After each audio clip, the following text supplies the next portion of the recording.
When to ask your boss for a raise. Go back to that. I don't You want bet. to slip over that because I know a lot of people watching and listening are always Absolutely interested in how they can make more money. Yes. So this is actually really interesting scientific study. So what they did was they looked at happiness across a week. I'll give you one guess. What's the happiest day of the week? Friday? Exactly, right? So everybody likes Friday, pathetic. right? Then what they discovered is that as you get closer to quitting time, people get happier and happier and happier.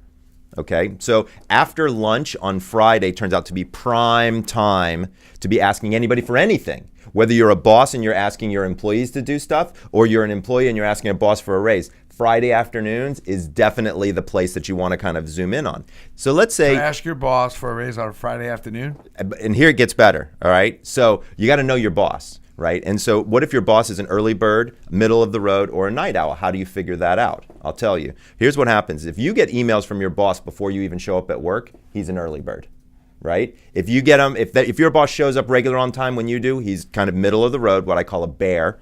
And then if you get them where he can't come in for work early, he's always struggling to get into early morning meetings, he's a night owl, or what I call a wolf, right? So then you stagger your time. So if your boss is an early bird, then right after lunch, make sure his belly is full because nobody wants to give anybody money when they have an empty stomach. Low sugar level. Exactly, right? So right after lunch, walk in at 1 o'clock. Hey, I got something I want to talk with you about, because also you've got to be primed and ready. You've got to be able to present yourself in the best way that you can, and you want to have that level of energy as well. So catching them at the good time is important, but also making sure that you've got all of that good stuff inside you to be able to make your case is going to be important. If they're average, right at 2 o'clock. If they're a night person, right at 3 o'clock, and you're in.